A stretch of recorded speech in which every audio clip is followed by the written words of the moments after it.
오늘 하나님 주시는 말씀 베드로 전서입니다. 신약성경 베드로 전서 4장 7절에서 11절 말씀입니다. 제가 가진 성경으로 신약성경 381쪽에 있습니다. 베드로 전서 4장 7절에서 11절 말씀입니다. 제가 가진 성경으로 신약성경 381쪽 베드로 전서 4장 7절에서 11절 말씀입니다. 제가 봉독해 드리도록 하겠습니다. 만물의 마지막이 가까이 왔으니 그러므로 너희는 정신을 차리고 근신하여 기도하라. 무엇보다도 뜨겁게 서로 사랑할지니 사랑은 허다한 죄를 덮느니라. 서로 대접하기를 원망 없이 하고 각각 은사를 받은 대로 하나님의 여러 가지 은혜를 맡은 선한 청지기 같이 서로 봉사하라. 만일 누가 말하려면 하나님의 말씀을 하는 것 같이 하고 누가 봉사하려면 하나님이 공급하시는 힘으로 하는 것 같이 하라.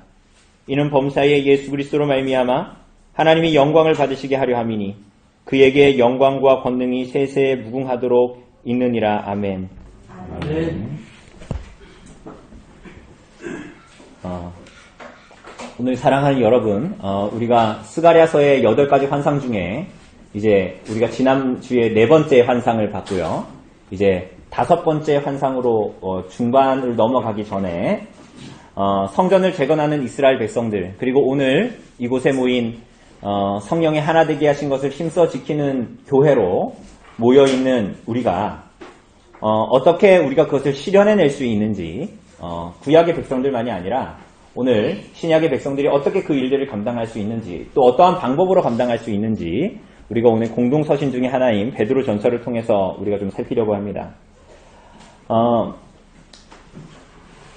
바벨론 포로에서 돌아온 이스라엘 백성들이 스가랴의 환상을 통해서 하나님께서 그들 가운데 성전을 재건하실 것이다. 오늘 예레미야서 32장을 본 대로 영원한 언약을 내가 너희에게 맺었기 때문에 이 일은 반드시 성취할 것이다. 내가 너희를 바벨론 포로에 가게 한 것이 완전히 성취된 것처럼 너희가 돌아오게 하고 회복하는 것도 완전하게 성취하실 것이다. 그래서 너희는 내 백성이 되고 나는 너희의 하나님이 될 것이다.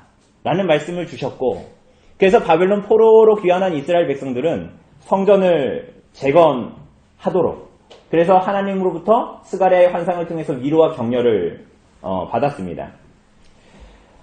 동일하게도 오늘 교회의 하나님을 힘써 지키도록 우리가 신약의 시대에 교회로 부름을 받았는데, 그 내용에 대해서 스가랴 시대의 하나님의 백성들만큼이나 예수 그리스도로 말미암아 분명한 약속과 그 내용을 우리는 받았습니다. 그럼에도 우리가 오늘 이 땅에서 경험하는 것은 사실은 스가랴서의 이스라엘 백성들과 동일합니다. 우리들의 문제, 우리들의 질문이 있죠. 그것을 어떻게 해야 되는가 하는 것입니다. 오늘 여러분과 저에게는 어떻게 그 일들에 동참하고 참여할 수 있는가 라는 문제죠. 그죠? 하나님은 하나님의 뜻을 이루실 거잖아요. 근데 우리는 그 일에 어떻게 동참할 수 있는가 하는 거예요. 구약의 이스라엘 백성들은 성전을 재건하는 것으로 나타났다면 오늘 여러분과 저는 어떻게 그럴 수 있냐는 것입니다. 그죠? 우리가 교회로 모이는 것은 우리가 개모임이나 동창 모임 하는 것처럼 그냥 한번 만나가지고 밥 먹고 즐겁게 놀다가 돌아가는 모임이 아니지 않습니까? 교회는 성도는 분명한 부르심과 소명이 있는데 그걸 어떻게 우리가 이룰 거냐는 거야.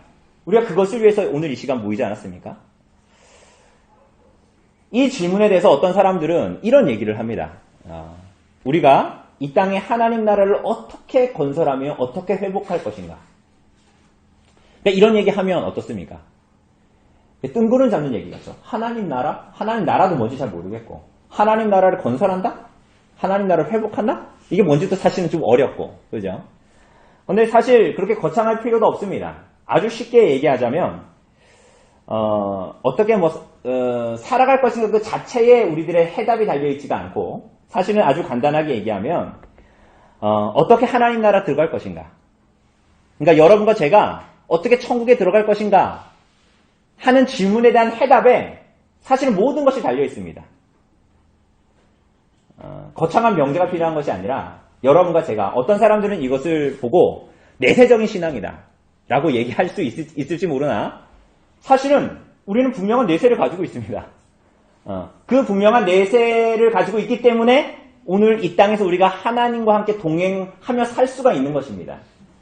다시 돌아오면 그래서 우리가 어떻게 천국에 들어갈 수 있는가? 여러분과 제가 어떻게 하나님 나라에 들어갈 수 있는가? 예수께서 준비해 놓으신 그 집에 어떻게 들어갈 수 있는가? 하는 그 신앙은 결국은 이 땅에서 우리가 어떻게 살아갈 수 있고 어떻게 하나님 나라를 추구하며 살아갈 수 있고 어떻게 하나님께서 주신 부름에 응답하며 살아갈 수 있는가에 대한 궁극적인 해답을 가지고 있는 것이죠. 그래서 이 해답을 가지고 있는 사람들, 어떻게 하나님 나라에 들어가고 어떻게 천국에 들어갈 것인가? 그래서 그 도구로 교회를 하나님께서 이 땅에 주신 이유가 뭔가를 아는 사람들은 이 땅을 살아갈 때 흐릿하지 않고 분명한 초점과 목적을 가지고 이 땅을 살아갑니다. 무엇을 하든지 간에. 그래서 어떤 면에서 우리들의 인생을 살아갈 때 상황 봐서가 아니라 오늘 종호 형제가 늦잠 자가지고 10시에 차를 못 타고 택시를 2만 원이나 내고 왔습니다. 상황이 내가 늦잠을 잔 상황이라서 내가 오늘 예배는 못 가겠다 라는 것이 아니라 내가 어떻게든지 분명히 포기하지 않아야 할 분명한 초점과 목적을 가지고 하나님을 섬기고 살아가는 것. 상황이 어렵기 때문에 내가 2만 원이나 내면서 가야 되기 때문에 못 가겠다가 아니라 하나님 나라가 무엇이고 하나님께서 우리를 어느 나라로 초대하셨고 우리들의 내세가 어디에 초점 지어져 있는가 하는 그 명확한 초점은 우리들의 인생을 살아가는데 이 땅에서 살아가는데 명확한 눈을 가지고 살아가게 됩니다. 그죠? 그게 어려운 말로 사람들이 흔히 얘기하는 하나님 나라를 이 땅에 어떻게 회복하고 건설할 것인가 그 말입니다. 그 말이 좀 어렵게 들리지만 사실은 그 어려운 말로 할 필요도 없는 거예요. 그죠? 오늘 사랑하는 여러분, 그런데 오늘날에 많은 신자들은, 성도들은 그 하나님의 나라와 통치를 향한 사모하고 바라는 마음이나 숙고함이 없이 때로는 천국에 대한 초점이나 분명한 인식이 없이 이 땅에서의 시간을 보냅니다. 그래서 더 나아가서는 이 땅에서 우리가 접하는 여러 가지 상황과 일들에 대해서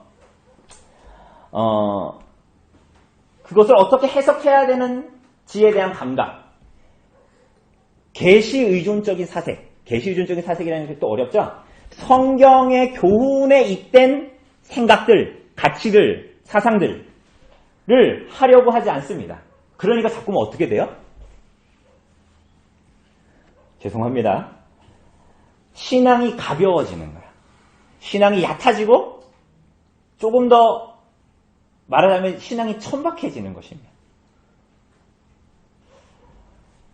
여러분 최근 수개월간 그리고 지금도 우리가 벗어나지 못하고 있는 이 전 세계적인 유행병인 코로나19를 통해서 우리가 알게 된 게 뭡니까? 과학기술이 대단하게 발전했음에도 불구하고 우리는 눈에 보이지 않는 미세한 바이러스 하나를 해결하지 못하고 있죠.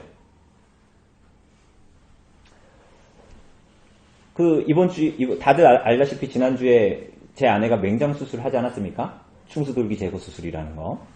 근데 그거를 보면은 요즘에는 우리 다른 분들도 그런 수술 하신 분이 다 있겠지만 이렇게 복강경으로 하잖아요. 이렇게 구멍을 뚫어서 이렇게 막 하지 않습니까? 근데 그거를 보면 참 우리들로서는 이해가 안 가죠. 어떻게 그럴 수 있을까?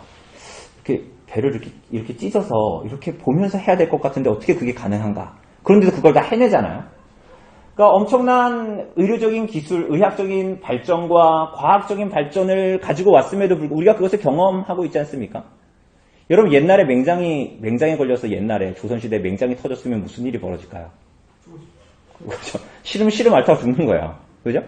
근데 지금 몇백 년 안에 엄청난 발전을 가지고 왔지 않습니까? 그런데 우리는 이 바이러스 하나를 해결하지 못하고 있습니다. 무엇이든지 다 할 수 있을 것 같았던, 그래서 1900년대에 살던 1900년 초반, 1800년 후반에 살던 사람들은 정말 이 땅에 유토피아가 올 줄 알았어요. 이 땅에 천국이 올 줄 알았다고요. 신자들도 그랬다고요. 어떤 사람들은. 그런데 무엇이든지 다 할 수 있었던 인간과 인간의 어떠함에 대한 영광 돌림이 그 바닥을 드러냈죠. 여러분 무엇보다도 우리가 오늘 예레미야서 32장을 통해서도 봉독하면서도 우리가 보았듯이 무엇보다도 코로나19라는 이 세계적인 전염병은 성경의 교훈에 따르자면 주님의 재림이 가까웠음을 드러내는 징조 중에 하나입니다. 성경 곳곳에서 그리고 오늘 예레미야서 32장 36절 이하에서도 보면 그 성경 곳곳에서 기근이나 전쟁이나 전염병이 종말에 대한 징조라는 것을 계속적으로 증거합니다. 물론 2000년 전에 구주 예수께서 이 땅에 오신 이후에 이미 우리가 알다시피 말세가 이미 시작되었고, 그죠? 말세가 이미 시작됐고 그 시대를 우리가 살고 있지만 이 일들은 모두 예수의 다시 오심과 종말의 다가옴에 대한 분명한 징조입니다.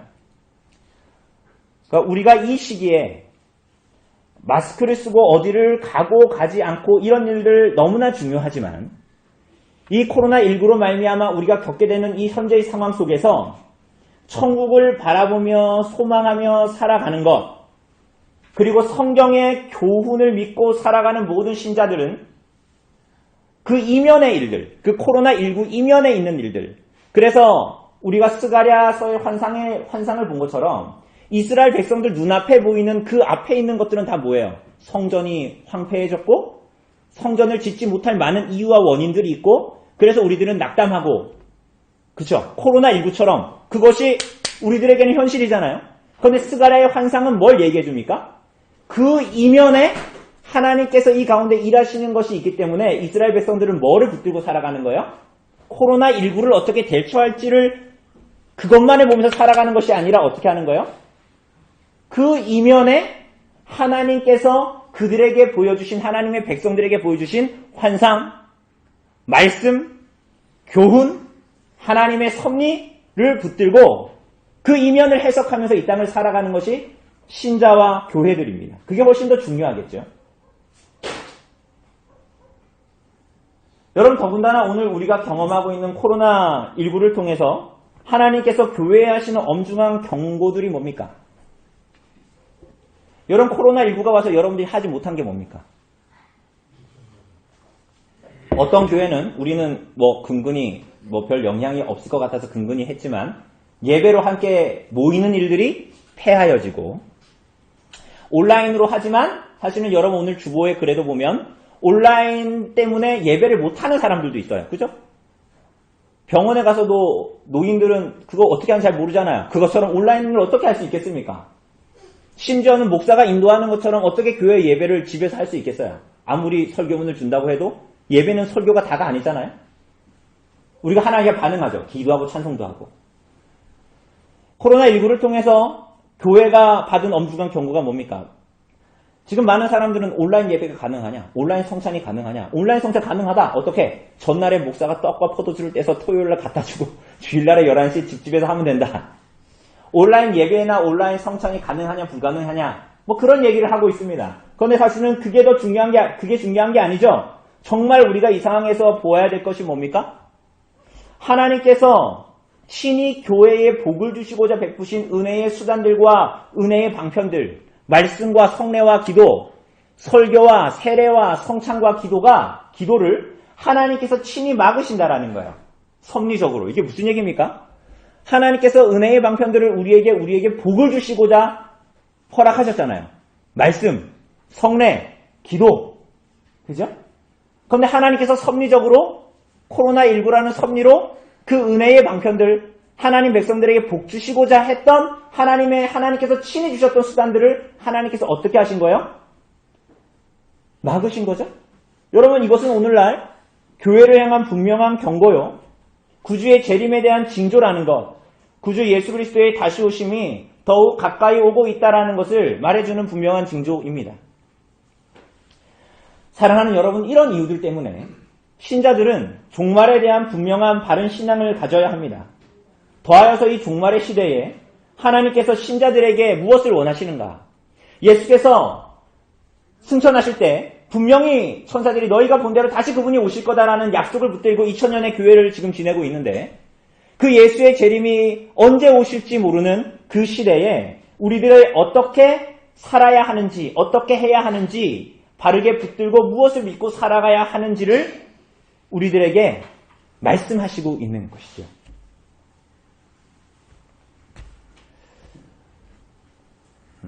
서론이 좀 길죠. 여러분, 오늘날 성도들은 사도신경에서 우리가 좀 전에 뭐라고 고백했습니까? 저리로서 산자와 죽은 자를 심판하러 오시라. 그걸 믿는다는 거예요, 여러분들이. 여러분들이 믿는다고 고백했잖아요. 그게 종말에 대한 고백입니다. 만물의 마지막에 가까우고 있다는 고백을 여러분들이 지금 한 거예요, 다 같이. 우리 교회는 그런 고백을 하는 거예요. 이 땅의 모든 성도와 교회는. 그런데 그것을 고백하면서도 우리는 때로는 예수님의 재림과 심판에 대해서, 그 이후에 있을 예수님의 재림과 그 이후에 나타날 심판에 대해서는 별 관심이 없는 자로 살아가죠. 그 증거가 어디에 있습니까? 종말에 대한 관심이 없으니까 어떻게 살아가요? 눈에 보이는 것을 추구하며 붙들고 살아가고, 정부 지원금이 나한테, 저 사람한테 100만 원, 60만 원 오는데 나한테 100만 원 기뻐하고, 그러니까 내 손에 붙들고 잡히는 것을 추구하고 살고, 현실에 안주하며 자신만을 위해 살고, 때로는 이런저런 변명과 핑계로 내 신앙의 게으름의 이유들로 붙들면서 살아가는 것이죠. 여러분, 정확히 망하는 길입니다. 그것이. 살아가는 여러분, 오늘 본문은 우리들에게 분명한 종말론을, 성경적인 종말론을 우리들에게 말해주고 있습니다. 7절을 보면 뭐라고 얘기합니까? 뭐라고 시작해요? 만물의 마지막이 가까움. 만물의 마지막이 가까워왔다. 여러분, 이 성경, 이것은 성경의 가르침입니다. 여러분, 제가 이 설교를 하는 것은 여러분들을 협박하려는 것이 아닙니다. 여러분, 이것은 분명한 제가 여러분들을 위협하거나 협박하는 것이 아니라 분명한 현실을 우리들에게 말해주고 있는 성경의 가르침입니다. 오늘 우리가 살고 있는 현실, 우리가 영원히 사는 것이 아니라는 거예요. 그리고 이 본문은 분명한 두 가지의 현실을 우리들에게 말해줍니다. 그것은 세상에는 종말이 반드시 있다 하는 것과 그 종말이 가까이 왔다. 뭐라고요? 종말이 분명히 있다 라는 것과 그 종말이 분명히 가까이 왔다라는 것입니다. 여러분들은 이 종말에 대한 성경의 교훈을 여러분 믿고 있습니까? 여러분, 이 종말에 대한 가르침을 여러분들이 믿고 있다면 이 세상에 살아가는 사람들과 여러분의 삶은 분명히 다르게 될 것입니다. 당연하겠죠? 종말이 있다라는 것과 종말이 있다고 믿는 사람과 없다라고 믿는 사람. 종말이 더디다고 생각하는 사람과 가까이 있다고 생각하는 사람. 숙제를 내일까지 내야 된다는 사람과 다음 주에 내야 된다는 사람의 마음가짐이 다른 것처럼 동일한 것이죠. 종말이 멀리 있다고 여기는 사람들은 하나님을 믿는다고 하지만, 신앙으로 산다고 말하지만, 당신의 삶은 그렇지 않은 것을 말합니다 라고 하면 심지어는 기분 상해하겠지만, 사실은 그들이 종말에 대해서 믿고 있는가 믿지 않고 있는가 하는 것은 그들의 말이 아니라 그들의 삶이 증거하는 것입니다.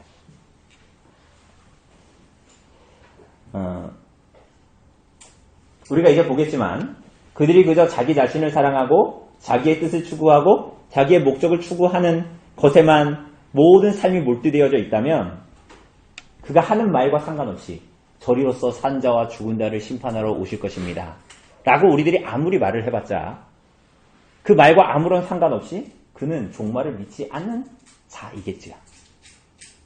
그러니까 이런 말 하면 여러분 기분 나쁘잖아요. 그죠? 말이 중요한 게 아니라 그 말이 진실된 것은 우리들의 삶이 보여야 한다는 거예요. 여러분의 지난 일주일의 삶을 생각해 봅시다. 여러분의 지난 일주일의 삶은 여러분의 신앙에 대해서, 종말의 신앙에 대해서 무엇이라고 말해주고 있습니까?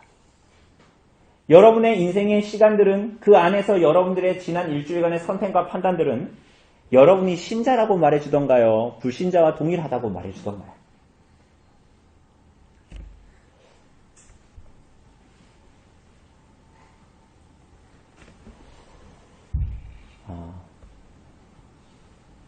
여러분, 제가 지난주에 병실에 있으면서 많은 분들의 이야기를 듣게 됐습니다. 본의 아니게 6인실에 있다 보니까 한 방에 있는 것 같잖아요. 커튼 쳐놓으니까. 그러니까 다 옆 사람들의 얘기를 이렇게 쭉 듣게 됐습니다. 그리고 그 병실은 응급병동, 그러니까 특별히 그리고 응급병동이라서 저희 병실만 그랬는지 모르겠지만 이렇게 나이 드신 분들이 굉장히 많이 있었어요. 그런데 놀랍게도 그 나이 드신 분들, 우리는 커튼을 쳐놓고 가만히 있었는데 나머지 다른 분들은 이렇게 서로 잘 모르시는 분들인데 몇십 분 만에 친구가 됩니다. 그죠? 그래가지고 정말 옛날 옛적 얘기들을 막 하기 시작하는 거야. 그게 다 들리죠? 이렇게 우리가 누워있어도. 다들 무슨 얘기를 하냐면, 왕년의 이야기들을 하시는데, 제가 그 얘기를 다 들으면서 이렇게 생각해보니까 제가 지금까지 경험해보지 못했던 위인들을, 한국에 이런 위인들이 있었나 하는 그런 마음이 들 정도로 한국 역사의 대단한 위인들을 제가 만난 것 같았어요. 원래 자기는 사장님 소리를 들어야 되는 사람인데, 남편이 어떤 선택을, 여자분들이 하는 얘기입니다. 거기 있는 약간 연세 많으신 할머니들이. 내가 원래 사장님 소리를 들으면서 살아야 되는데 지금 이 나이에 남편이 어떤 선택을 잘못해서 내가 이렇게 산다. 내가 원래 어떤 땅을 사자고 했는데 남편이 그렇게 말려가지고 결국은 그 땅이 나중에 동해에 이마트가 들어서더라. 내가 돈도 많고 서울에 집도 많았는데 이젠 다 처분하고 조용히 산다든 거의 인간 신화에 나오는 이 위인들을 제가 최소 5분은 만난 것 같아요. 그러니까 다들 그렇게 죽을 날을 앞두고 있는 사람들도 자기 자랑과 자기 신화에 붙들려서 계속 그런 말을 하다 보니 스스로도 속아서 자기가 정말 그런 사람인 줄 알고 살아가는 거예요. 이것이 타락한 죄인들의 본성입니다. 그것으로 자랑하기도 하고 그것으로 한없이 절망하기도 하죠. 여러분들, 우리도 그렇게 살고 있지는 않습니까? 불신자들이 추구하고 때로는 절망하고 때로는 자랑하는 것, 그것에 붙들려서 우리들의 삶이 마치 종말을 앞두고 있음에도 불구하고 그것에 붙들려서 우리들의 인생을 오늘도 살고 있지 않습니까? 사랑하는 여러분, 그런데 본문은 그런 인생들에게 마지막이 가까워왔다라고 얘기합니다. 마지막이 가까워왔다. 그런데 여기서 그 마지막이라는 말은 최종적인 종결, 이제 끝, the end, 이게 아니라 최종 목적을 의미하는 단어로 나타납니다. 그래서 이 말을 달리 번역하자면 만물의 목적이 가까이 왔다라고 할 수 있습니다. 그러니까 만물의 마지막이 가까이 왔다라는 이 말은 사실은 만물의 목적이 가까이 왔다. 하나님께서 온 세상과 만물을 창조하시고 그리스도를 통해 구속을 성취하셨는데 이제 이 세상이 이제 최종적인 목적이 환히 드러날, 이 창조의 온 천지 창조의 목적이 환히 드러날 그 날이 가까이 왔다라는 거야. 그리고 그 하나님의 목적하신 만물의 목적이 가까이 나타나는데 이것은 아이러니하게도 우리들의 경험 안에서는 주께서 말씀하신 대로 이 땅의 기근, 전쟁, 전염병이 더욱더 극명하게 드러나고 은혜의 방편들과 증거들이 사라짐으로 말미암아 더욱더 그 날이 분명하게 다가오고 있다는 것을 하나님께서는 나타내시기로 작정하셨습니다. 굉장히 아이러니하죠.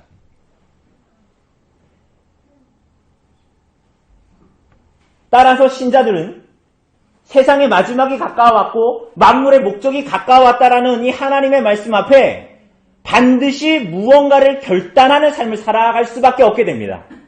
너무나 당연한 것입니다. 오늘 그래서 사도는 무엇을 요구하고 있습니까? 어떤 이단 종파들처럼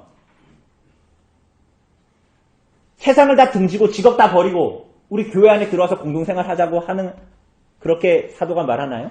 아니면 모년 모월 모시에 주님께서 다시 오시니 이제 모든 것들을 다 포기하고 재산을 처분하고 다 모여라 이렇게 말하나요? 아니면 요 근래에 어떤 TV에 나왔던 어떤 교회처럼 신자들을 훈련시킨다는 명목으로 공동묘지에 한밤중에 가서 담력 훈련을 시키고 분뇨를 먹이고 음식 쓰레기통에 들어가게 하고 그런 일을 하라고 하나요? 그 길을 하라고 하나요? 사랑하는 여러분, 세상의 마지막이 가까워 오고 있다는 것을 알기에 신자는 무엇을 해야 할까요? 그 첫 번째 일은 뭐라고 이야기하고 있습니까? 7절에 보면 그러므로 너희는 정신을 차리고 근신하라. 정신을 차리고 근신하라. 이것은 사실은 두 가지가 아니라 두 말이 사실은 비슷한 말입니다. 정신을 차리고 근신한다. 특별히 여기서 근신한다라는 것은 맑은 정신에 이런 뜻입니다. 문자적으로 하자면. 그러니까 어떤 열광주의자들처럼 막 그렇게 하라는 것이 아니라 주님의 다시 오신다는 이 약속과 그 말씀을 주의 깊게 붙들고 기다리며 오늘 오후에 보겠지만 말씀에 충실한 기준으로 현실에서 충실하게 주님을 섬기면서 살라라는 요청을 하고 있는 것입니다. 그래서 정신을 차리고라는 이 말은 누가복음 12장에 나오는 주님의 오심을 기다리는 종처럼 허리에 띠를 띠고 서 있는 것과 같이 다시 오실 주님을 기다리고 기대하며 자신의 삶에 주신 소명에 응답하며 살아가는 것을 말합니다. 그럼 어떻게 하라는 건가? 오히려 부정법으로 설명하면 조금 더 쉽습니다. 정신을 차리고 근신하는 삶에 반대되는 것이 뭡니까? 그게 그 앞에 3절에 나옵니다. 우리가 읽지 않았지만 3절 같이 읽어볼까요? 시작. 너희가 음란과 정욕과 술 취함과 방탕과 향락과 무법한 우상 숭배를 하여 이방인의 뜻을 따라 행한 것입니다. 그러니까 그 모든 삶의 이 3절에 나오는 모든 삶의 내용이 우리가 그리스도로 구속받기 전에 이전의 삶이죠. 하나님의 뜻에 따르는 것에 초점져진 삶이 아니라 세상의 뜻에 따라 그러니까 또 어렵죠? 안 믿는 사람들이 살아가는 생활 방식, 가치관, 그것들을 좇아서 하나님이 목적이 아니라 세상 사람들이 하는 것처럼, 안 믿는 사람들이 하는 것처럼 자기 기쁨, 자기 영광, 자기 즐거움을 목적 삼아 살아간다라는 거야. 그러니까 그것과 반대로 가야 된다라는 거죠. 정신을 차리고 어떻게 해요? 정신을 차리고 근신하여. 여러분 그래서 정신을 차리고 라는 이 말의 이 성경적인 반대말은 미친 것, 조는 것입니다. 인간이 하나님의 목적을 따라 살아가는 것은 하나님의 형상으로 지음받은 인간 창조의 목적에서 벗어나는 일이죠? 그죠? 정신이 없는 거, 그게 뭐예요? 3절에 나타나는 것처럼 미친 것입니다. 창조의 목적에서 완전히 벗어난 것. 더하여서 하나님의 목적과 영광에 대해서 무지한 거 아닙니까? 그것은 그 영혼이 하나님에 대해서 조는 것, 자는 것, 우매함 속에 있는 것이라고 할 수 있겠죠. 그러니까 거기에서 벗어나서 그 미치고 그 자는 것과 가는 상태에서 벗어나서 정신을 차리고 근신하라라고 이야기합니다. 또 마지막에 가까워올수록 신자가 정신을 차리고 근신하며 해야 할 것이 뭡니까? 세상과 같이 미치지 않고 하나님에 대해서 잠자지 않고 해야 할 것, 기도하는 것입니다. 주님을 찾고 주님의 가르침을 붙들고 그분의 나라와 의를 구하고 그렇게 그분을 의지하며 살아가고 기도하는 것입니다. 그것이 마지막에 가까움을 알수록 신자가 해야 되는 것들입니다. 여러분, 예수님이 이 땅에서의 생애를 몇 시간 남겨주지 않았을 때에 주님께서 뭐 하셨어요? 제자들과 함께 제자들을 어디로 데리고 가셨어요? 겟세마네 동산으로 데리고 가셨죠. 여러분, 그때에 주님께서 정신없이 기도하지 않으셨습니다. 정신을 차리고 기도하셨어요. 어떻게? 자신의 뜻을 구하지 않으셨어요. 세상처럼 자신의 뜻과 자신의 목적을 구하면서 정신없이 기도하지 않으셨다라는 말이에요. 물론 주님께서 뭐라고 하셨어요? 이 잔을 할 수만 있다면 내게서 옮겨주십시오라고 했죠. 그러나 주님께서 마지막에 뭐라고 기도하셨어요? 그러나 내 뜻대로 하지 마시고 아버지의 뜻이, 주의 뜻이 내 가운데 이루어지기를 원합니다라고 간구드렸습니다. 그죠? 여러분, 예수님의 이 기도는 종말을 살아가는, 마치 예수님이 죽음을 몇 시간 앞두고 예수께서 하나님 아버지께 기도하신 것과 동일하게 종말의 가까움을 보고 있는, 그리고 시간을 얼마 남기지 않고 있는 신자와 교회들에게, 종말을 살아가는 여러분들에게 우리가 정신을 차리고 근신하며 기도해야 할 내용이 무엇인지를 명확하게 가르쳐 주시고 있습니다.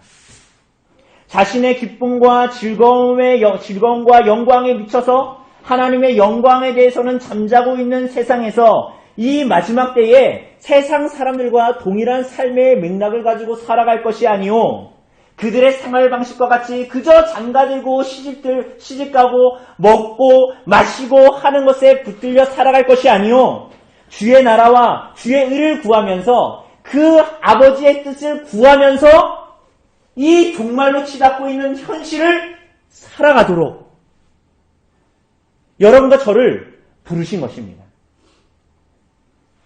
여러분, 그렇지 않을 때 무슨 일이 벌어질까요? 그렇지 않을 때에 삼킬 자를 찾아 울며 두루다니는 사자는 여러분들을 이 종말의 때에 유혹하고 시험에 들게 하고 망가뜨리려고 할 것입니다. 코로나19가 번창하고 많은 난리와 소문들이 벌어질 때 우리들의 마음은 하나님과 하나님을 섬기는 것과 그분을 향한 예배에 마음이 식어지게 될 것입니다. 그리고 이 모든 일들을 통해서 사단은 사자와 같이 두루 삼킬 자를 찾아 돌아다닐 것입니다. 여러분, 겟세마네 동산에서 베드로가 예수님의 요청을 따라 하나님께 기도하지 않고 졸았을 때에 그가 예수님을 부인하고 저주했다라는 것을 여러분 기억하셔야 됩니다. 여러분, 만물의 마지막의 때는 그래서 어떤 면으로 보면 고통의 시간이지만 동시에 유혹의 시간이기도 합니다. 여러분이 여러분 자신의 신화에 붙들리고 자기 자랑에 붙들리고 자기 인생에서 답을 찾으려고 하는, 자기 인생에서 어떤 자기에 대한 신화를 찾으려고 하는 이 땅의 사람들이 하고 있는 거기에 우리들의 모든 눈을 두고 살아간다면 여러분들은 분명히 버틸 수가 없게 될 것입니다. 그저 코로나19를 두려워할 뿐, 앞으로 나타날 고난을 피하려고 할 뿐, 여러분의 상황과 환경에서 면피하려고 할 뿐, 그 모든 이면들을 바라보면서 신앙의 씨름을 싸우려고 하지 않게 될 것입니다. 여러분, 이것은 분명합니다. 마지막 때에 사탄은 신자들마저도 미혹하고 유혹하여 교회의 하나됨을 지키려고 하는 성도들을 흔들기 시작할 것입니다. 어떤 식으로든지. 사단의 미혹하고 유혹하는 일은 신자 자신들에게는 이런저런 핑계와 변명으로 일관하도록 마음을 굳게 할 것입니다. 하나님을 향해서. 오늘 사랑하는 여러분, 마지막이 가까워오고 있다는 성경의 가르침을 붙드시기를 바랍니다. 그리고 오늘 여러분의 주변에 일어나는 일들을 보시기를 바랍니다. 코로나19로 많은 사람들이 죽어가고 있고 그 전염병은 그칠 기미를 보이지 않습니다. 유럽에서는 아마도 코로나가 변이를 일으켜서 아이들에게는 괴질을 나타내고 있는 것은 아닌가라고 보고하고 있습니다. WHO는 겨울이 가까우면 독감이나 다른 바이러스들과 함께 코로나가 재확산될 가능성을 보고 있습니다.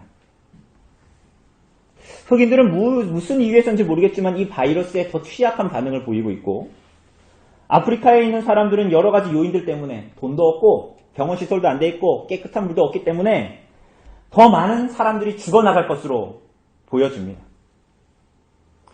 그런데도 유럽의 어떤 나라들은 돈을 빌미로 하여서 병원의 병실을 더 늘리지 않고, 그래서 늙거나 돈이 없는 사람들은 더 죽어나가고 있습니다.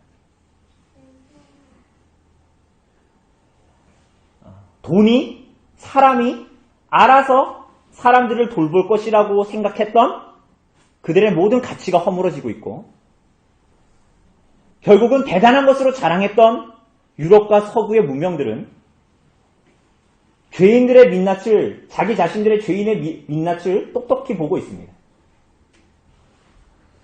굉장히 아름다운 것 같았지만, 아름다운 가치와 철학과 문명을 가지고 있는 것 같았지만, 그들의 그 아름다운 얼굴은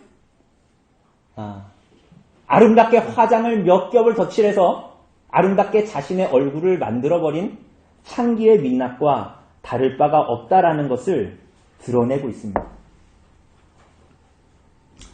여러분, 이것은 그저 어느 시대나 있었던 전염병의 문제일 뿐일까요? 그저 우리가 한 병 가지고 우리가 너무 심각하게 바라보고 있는 걸까요? 구약의 이스라엘 백성들도 그들에게 일어나는 모든 일들이 우연이라고 생각했습니다. 하나님을 향한 자신들의 죄악됨이라고 전혀 생각하지 않았어요. 그래서 아수르건 바벨론이건 애굽이건 붙들려고 했던 것입니다. 여러분, 우리나라는 간통죄는 이미 죄가 아닌 것으로 결정된 지 오래고, 드라마에서는 불륜을 아름답게 혹은 사랑이라서 용서해야 한다는 것으로 치부합니다. 이제 더 이상 아이들에게는 성교육이 아니라 성범죄 교육을 시켜야 할 지경에 이르렀습니다. 왜곡된 성교육은 인터넷이나 TV를 통해서 이미 공급해주고 있고, 부모들은 거기에서 손을 떼고 있고, 오히려 그들 자신도, 부모된 자신도 다른 남자와 다른 여자에게 눈을 돌리는 것을 아이들이 이해해 주기를 바랍니다.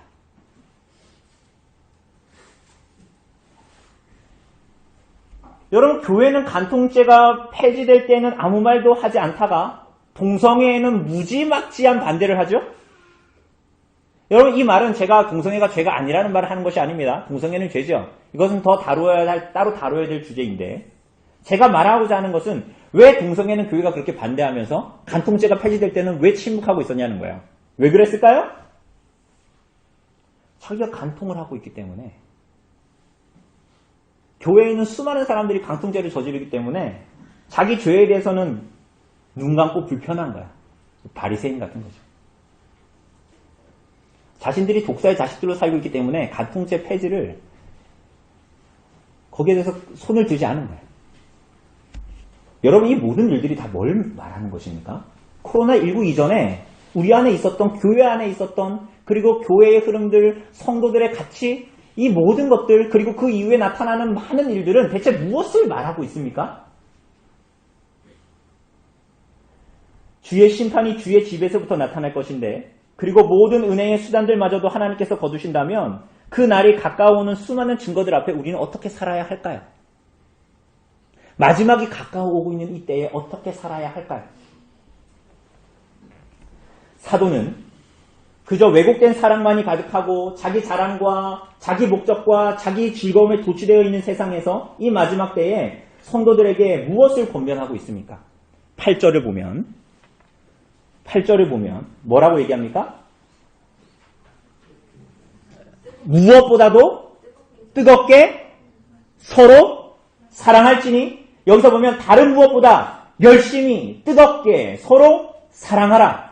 여기서 뜨겁게 열심히라는 단어는 이런 거예요. 여러분, 운동선수의 이 운동을 할 때 팽팽하게 긴장된 그 근육을 의미합니다. 그러니까 여러분, 예준이 예찬이 뛰는 거 보셨어요? 예준이 예찬이 뛰는 거 보셨어요? 아, 못 보셨구나. 교회 오래 계시면 보는데요.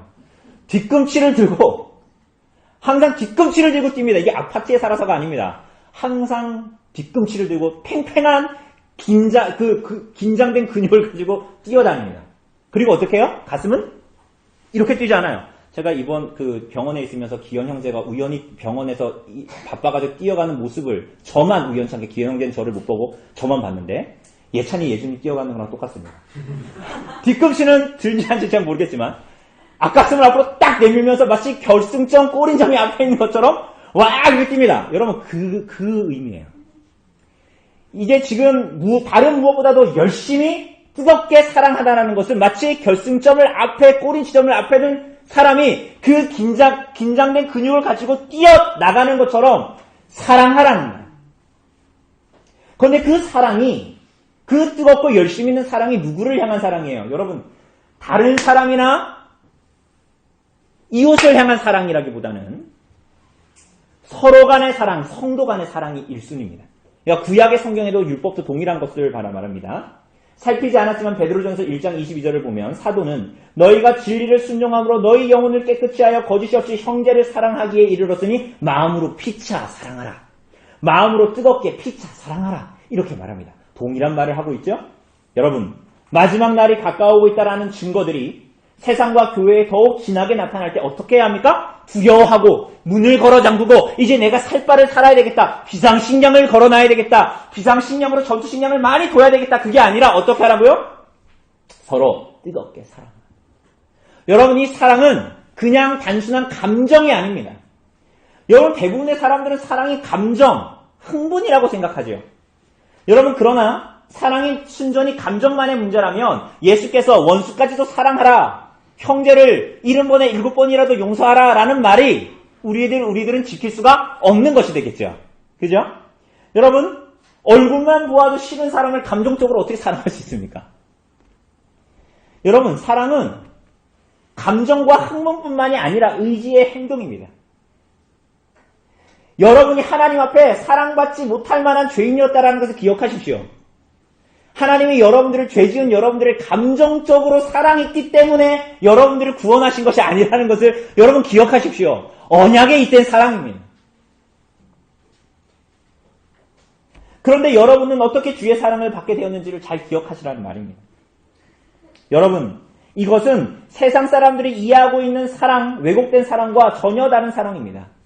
요한복음 13장 1절에 보면 이 말씀이 있죠. 유월절 전에 예수께서 자기가 세상을 떠나 아버지께로 돌아가실 때가 이른 줄을 아시고 세상에 있는 자기 사람들을 사랑하시되 끝까지 사랑하시니라. 그래서 예수님은 이 사랑을 보이시기 위해서 제자들의 발을 손수시키십니다. 그리고 성전시를 제정하시고 마치 어미가 자기 자식들을 먹이고 입히고 마시게 하는 것처럼 그들을 먹이고 마시게 하십니다. 그리고 가룟 유다가 그 방을 떠난 이후에 비로소 예수님께서 제자들에게 가르치셨죠. 뭘 가르치셨어요? 새 계명을 너희에게 주노니 서로 사랑하라. 내가 너희를 사랑한 것 같이 너희도 서로 사랑하라. 너희가 서로 사랑하면 이로써 모든 사람이 너희가 내 제자인 줄 알리라. 세상이 너희를 끊임없이 핍박하고 너희를 죽이려고 하겠지만 너희로서는 서로 사랑해라. 너희가 서로 사랑하고 하나님의 백성들과 형제와 자매들이 서로 사랑함으로 열심히 뜨겁게 사랑함으로 말미암아 환경과 조건과 상관없이 피와 땀을 흘리고 대가와 수고를 지불함으로 말미암아 그렇게 사랑함으로 말미암아 사랑이 다 식어져가는 이 세상에서 그렇게 하나님과 그리스도의 영광을 나타내도록 우리들을 부르신 것입니다. 그 소명이 제자들, 사도들, 그 위에 사도들의 터 위에 세워진 교회들, 오늘 성도들에게 그 부르심과 소명이 주어지는 것이지요. 마지막이 가까움을 볼수록 다른 무엇보다 열심히 부지런히 서로를 사랑하는 것입니다. 서로를 불평하지 않고 원망하지 않고 탓하지 않고 서로를 애써 사랑하려고 할 때 세상은 교회가 구주 예수 그리스도의 제자들이고 하나님의 백성들이라는 것을 알게 될 것이라는 거예요. 사랑하는 여러분, 그 사랑은 어떻게 나타나야 합니까? 교회가 하나님을 힘쓰는 것은 어떻게 나타나야 합니까? 어떻게 나타나게 되죠? 8절의 하반절을 보면 뭐라 그래요? 사랑은 허다한 죄를 덮습니다. 이 말을 오해하지 마십시오. 죄를 숨겨준다는 말이 아닙니다. 사랑은 성도들 안에 있을 법한 분쟁, 갈등, 다툼, 교만, 숨기려고 하지만 자꾸만 틈을 봐서 터져 나오고야 마는 우리들의 죄악된 언행들을 누구려뜨린다는 거예요. 마치 막 나무가 불에 막 타고 있는데 공무원이 와서 지금 건조주의를 하고 불 끄라고 하면 어떻게 해요? 거기다 뭘 보여? 물 확 붙죠? 그럼 어떻게 돼요? 칙 하면서 다 꺼져버리죠. 그렇게 활활 타던 불이 마치 그와 같습니다. 그것은 그리스도께서 우리에게 베푸신 은혜와 사랑이 무엇인지를 증거합니다. 동시에 그 사랑을 하는 사람은 기꺼이 그 사랑과 용서의 값을 치르려고 하죠. 그리고 그것은 모든 증오와 미움의 불을 꺼뜨려 버립니다. 허다한 죄를 덮어버리는 것이죠. 그렇게 허다한 죄를 덮은 사랑은 어떻게 구체성을 띠고 나타나죠? 9절에 보면 뭐라 그래요? 서로 대접하기를 원망 없이 하나. 서로 뜨겁게 사랑할 뿐만이 아니라 서로를 대접하되 원망 없이 불평 없이 합니다. 여기서 대접은 아브라함이 천사들을 자기 집으로 영접한 것처럼 예수께서 이 땅에 오시고 자기 집으로 예수님을 초청한 사람들처럼 혹은 사도행전에 사도들과 복음을 전하는 자들을 자기 집을 열어 초대하고 대접하는 것으로 표현되어지고 있는 말입니다. 여러분 왜 이렇게 표현했을까요? 왜 이렇게 표현했을까요? 그냥 형제를 향해서 돈을 써라 이렇게 하면 되는데 왜 대접을 하라 그래요? 여러분 집에 손님이 왔을 때 성도들이 여러분 집에 왔을 때 누군가가 여러분에게 왔을 때 밖에 나가서 밥을 사주는 것이 편합니까? 아니면은 집에서 밥을 해서 나누는 것이 편합니까? 전자예요, 후자예요? 둘 다 싫어요? 둘 다 싫을 수도 있어요. 두 가지는 전혀 다르죠? 여러분, 어떤 손님이 왔을 때 밖에 있는 숙소를 마련해 주는 것과 우리 집에 방을 내어줘서 밤을 지새는 것은 다르죠? 자신의 집을 다른 이에게 공개하고 개방하는 것은 상당한 인내와 열린 마음을 요합니다. 쉬운 일이 아니죠? 그러나 사도는 마지막에 가까울수록 그렇게 서로를 사랑하라는 것입니다. 서로를 열고 서로를 받고 사랑하라는 것입니다. 그렇게 대접하라는 것입니다. 돈과 시간과 힘을 희생하지 않고 살아가려는 이 시대를 따라서 그냥 돈으로 그냥 대충 하고 그런 식으로 하지 않고 형제를 모든 것을 다해서 원망 없이 불평 없이 대접하며 사랑하라라고 말합니다. 오직 뜨거운 사랑 안에서만 이것이 나오게 되는데 이 사랑은 구주께서 아버지께 드린 기도와 같은 기도에서만 말미암습니다. 사랑하라는 구주의 명령 앞에 서로 열심히 사랑하기를 힘쓰고 그래서 서로를 위해서 기도의 자리로 나아간다면 우리는 정말 서로를 사랑하고자 하는 마음이 주의 뜻에 순종하고자 하는 마음이 불일 듯이 일어날 거라는 거예요. 어디서요? 어디서? 만물의 마지막이 가까워옴을 보는 그 자리에서 우리들의 삶의 현장에서 만물이 마지막에 가까워오는 그 사랑이 식어져가는 이 땅에서 그렇게 하라라고 우리들에게 말하고 있는 것입니다. 그리고 그렇게 형제 자매들을 향해서 마치 집을 열어 대접하고 초대하는 것과 같이 모든 대가와 수고를 지불하면서도 뜨겁게 서로를 사랑하는 원망 없이 불평 없이 즐거움으로 사랑하는 그 부름이 모든 교회와 성도들을 향한 부름이다라고 말하고 있습니다. 오늘 사랑하는 여러분, 우리는 어떻게 그렇게 살아갈 수 있습니까? 어떻게 그럴 수가 있습니까?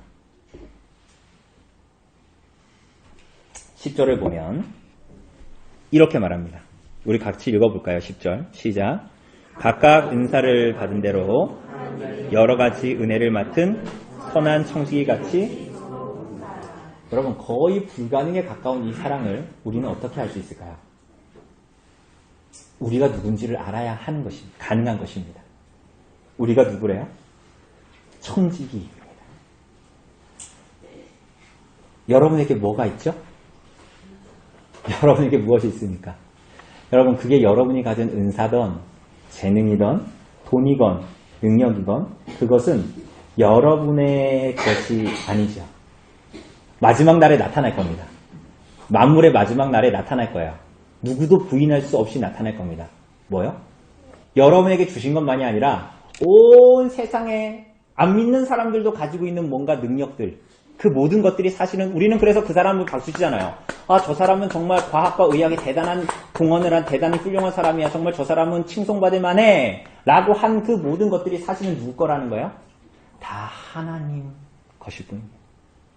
그것을 누구도 부인하지 못하게 만물의 마지막 날에 여러분과 제가 가진 것도 마찬가지지요. 나타날 것입니다. 여러분 그래서 자신의 어떠함을 자랑하는 이 세상 사람들은 하나님 앞에 어리석은 자들입니다. 지금 자기가 어디로부터 왔고 어디로 가는지를 모르기 때문에 그렇게 자랑하면서 그 사람을 칭송하면서 살아가는 것이죠. 여러분 우리는 청지기일 뿐입니다. 청지기는 주인의 재산을 그 뜻과 지시에 따라서 사용하여서 주인에게 유익을 끼치는 사람이죠. 그러므로 그 선한 청지기로서 서로에게 봉사하고 서로의 하나됨을 교회의 하나됨을 힘써 지키라. 그리고 우리가 가진 모든 것들을 통해서 우리가 선한 청지기로서 열심으로 사랑하고 서로를 향해서 섬기고 봉사하고 그렇게 성전을 재건하라. 나중에 천국에 가서도 아니요. 내가 상황과 조건이 됐을 때도 아니요. 시간이 많을 때도 아니요.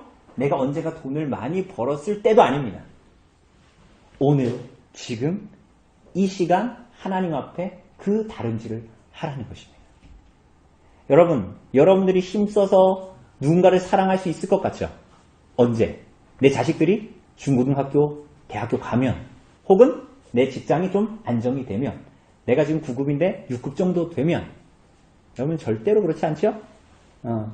자식을 기르고 나면 돈 버느라 바쁘고 돈 벌고 나면 자식이 결혼해서 그 손주 키우느라고 또 거기에 시간 다 할애하고 하고 그러고 나면 어때요?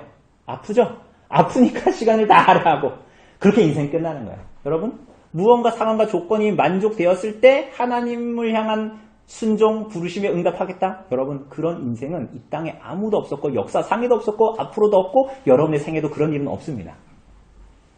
그러므로 오늘 지금 하나님께 부름받은 하나님의 백성들이 그 다름질을 하라는 거예요. 심지어는 너에게 준 자식과 돈과 너희가 열심히 벌어야 된다는 그 직업도 다 하나님께로부터 온 은사요.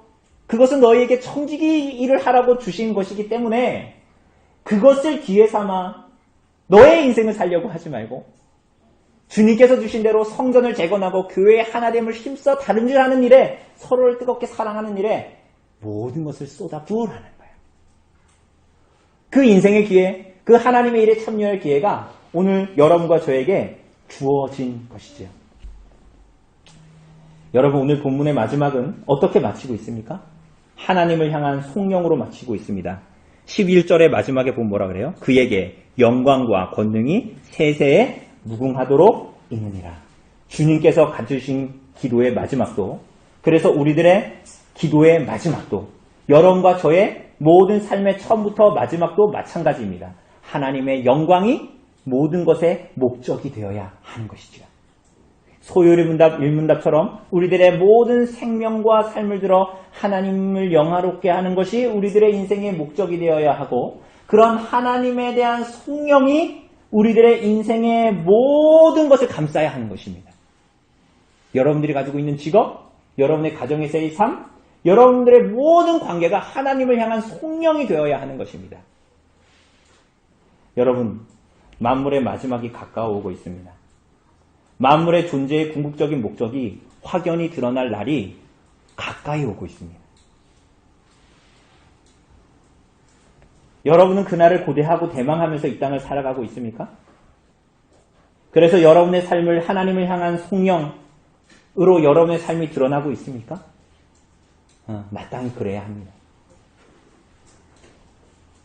사랑하는 여러분, 우리가 기다리는 그 대망의 날은 세상의 눈으로는 고통스러운 날로 다가올 것입니다. 우리들이 맛을 보고 있는, 아주 작게 맛을 보고 있는 오늘처럼 말이죠. 그 만물의 마지막은 전쟁과 기근과 전염병이 극해질수록 다가오고 있다라는 증거가 됩니다. 마치 여름이 다가오면 녹음이 짙어지는 것과 마찬가지입니다.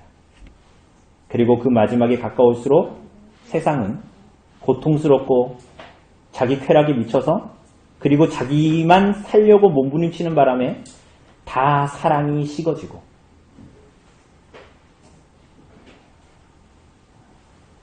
내가 마스크를 써야 되기 때문에 다른 사람 마스크 줄 생각을 못하는 거야. 마음이 다 사랑이 식어지고, 그리고 그렇게 하는 것이 심지어 마땅하고 합리적이라고 여겨지게 될 것입니다. 날이 갈수록 그렇게 될 것입니다. 여러분, 그러나 바로 그 현장에서 그리스도의 교회는 그 때를 보고 그 현장을 보는 그 자리에서 서로를 더욱 뜨겁게 열심히 사랑하도록 부름을 받았습니다. 인생의 마지막까지 그렇게 하나님의 영광을 세상에 증거하도록 부름을 받았습니다.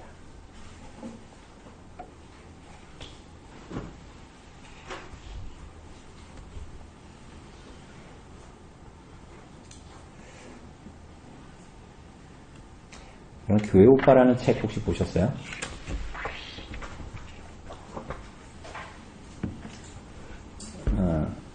영화도 나왔는데, 그분이 마지막에 암으로 죽을 때는 더 이상 고통을 참을 수 없어서 의사가 mor핀을 맞자고 했는데, 그분이 한 번 맞고 안 맞았어요. 그리고 그 고통을 오롯이 다 받으면서 돌아가셨거든요. 하나님께로 갔는데 왜 그런지 아세요? 그 사람이 하는 말이 굉장히 의미심장했습니다.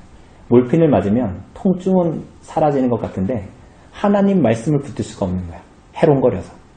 그래서 내가 이 고통을 감내하고 그냥 매일마다 나는 말씀을 먹어야 되는 사람인데, 그 말씀을 내가 받지 못하면 살아도 산 게 아니기 때문에 그 고통을 죽을 때까지 다 받아들이면서 그렇게 시간을 보내고 결국 하나님의 품에 안겼습니다. 우리들의 인생의 모든 생명까지도, 마지막 붙어있는 숨의 그 한숨까지도 우리는 청지기일 뿐입니다. 여러분 자신의 것이 아니에요. 만물의 가까움이 더욱더 선명하게 보일 때에도 마찬가지입니다. 사랑하는 여러분, 그것이 오늘 이 땅에서 현재 오늘을 살아가고 있는 여러분과 저의 존재의 목적이며 삶의 방식입니다. 그래서 만물의 마지막 날은 만물의 존재의 목적이 나타난 날이 될 것입니다. 그래서 그 마지막 날은 여러분과 저의 삶의 목적과 인생의 제일 되는 목적이 되신 그분이 온 우주 가운데 확연하게 드러나고 비추이는 영광의 날이 될 것입니다. 그 날을 바라보고 그런 삶의 방식으로 오늘 교회로 존재하는 것, 그런 의미를 가지고 있는 것, 그런 목적을 가지고 있는 것이 여러분과 저의 존재입니다. 여러분의 삶이 세상이 보기에 작고 크고의 문제가 아닙니다. 우리는 그런 자로 부름을 받았고 그런 존재로 지금 달리기를 하고 있고 그 결승선을 앞두고 있는 사람들입니다. 사랑하는 여러분, 만물의 마지막이 가까워오고 있다고 온 세상이 소리치고 있는 지금 이 땅에서 여러분은 어떻게 구주를 맞이할 준비를 하고 있습니까? 온 세상과 우주의 유일한 목적이 되시는 모든 영광의 주께서 오고 계십니다. 녹음이 짙어지고 있습니다. 그날은 여러분에게 두려운 날입니까? 아니면 대망의 날입니까? 여러분, 모든 시대의 마지막을 살고 있는 지금, 만물의 마지막에 가까워오고 있는 오늘, 우리를 부르신 부름에 합당하게 응답하는 삶을 사시기를 바랍니다. 허리에 띠를 띠고 주인을 맞을 준비를 하십시오. 코로나19가 문제가 아니라 주님을 맞을 준비를 하십시오. 주의 말씀대로 정신을 차리고 근신하여 기도하십시오. 이전에 이방인의 삶과 같은 삶으로 돌아가지 말고 근신하십시오. 그의 나라와 의를 다스림을 구하십시오. 그래서 그 부름을 받은 오늘 여러분의 형제와 자매들을 뜨겁게 사랑하십시오. 상황 봐서 사랑하지 말고 끝까지 사랑하시고 끊임없이 사랑하시고 열심으로 사랑하십시오. 내일이 없는 사람처럼 사랑하십시오. 그렇게 주인의 칭찬을 기다리는 선한 청지기와 종으로 살아가시기를 바랍니다. 그것이 하나님의 백성이 살아가는 유일한 방식이요, 이 땅에 두신 교회의 하나됨을 힘써 지키는 유일한 방법이요, 구약의 이스라엘 백성들, 스가랴 시대를 살아갔던 이스라엘 백성들이 성전을 재건하는 유일한 목적, 방식이었던 것입니다. 그렇게 하나님께 영광을 돌리는 신자들, 하나님의 백성들, 그리스도의 교회로 이 땅에 존재하시기를 간절히 바랍니다.